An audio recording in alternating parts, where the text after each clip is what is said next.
Here's today's First Word Daily Devotion. January the 10th takes us into a difficult section of Scripture, no doubt, but it's an essential portion of Scripture for us to see the pattern of the promise that God is laying out. Look at what happens here. This is the destruction of Sodom and Gomorrah. But look where the narrative begins in Genesis 18. We see this exchange where the Lord appears to Abram by the oaks of Mamre. I love that.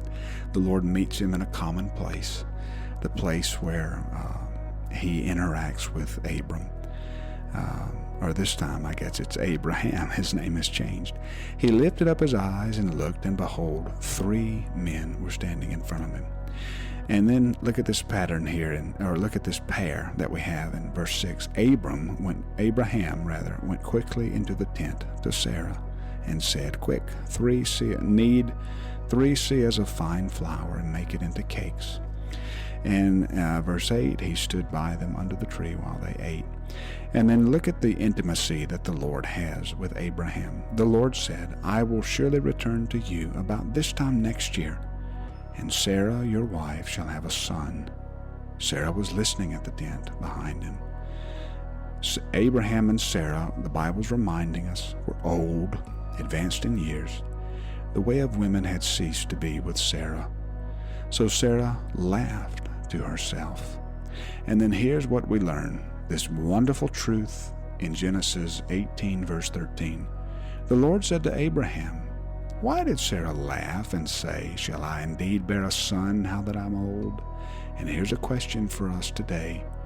Is anything too hard for the Lord? And then look at what happens. We make a transition. The Lord said, "Shall I hide from Abram what I'm about to do?" And then we learn that Abram in verse 19 is chosen. What's he chosen to do? Look at this.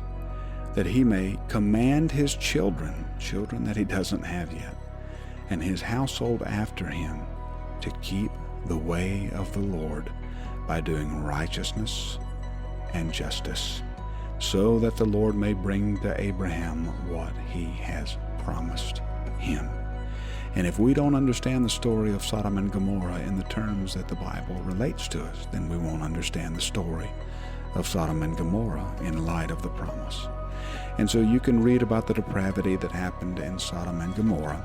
You can see all that happened there, where Abraham prays and asks God to spare the city, but indeed it's not worthy to be spared. And the Lord goes and finds those who are in the city and spares those. But look at what happens in verse, and I guess by this point, we're in Genesis 19 and verse 29.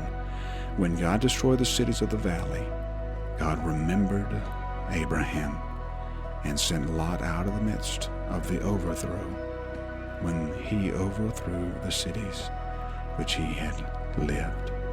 And unfortunately, the story gets worse as we see where the Moabites and the Ammonites come from. But then we transition to this beautiful passage in Matthew chapter 6, where Jesus teaches us to pray. And here's what he says: "Our Father in heaven, hallowed be your name. Your kingdom come, your will be done on earth as it is in heaven. Give us this day our daily bread. Forgive us our debts as we also have forgiven our debtors. And lead us not into temptation, but deliver us from evil." Indeed, we learn from Psalm 10, "O Lord, you hear the desire of the afflicted. You will strengthen their heart.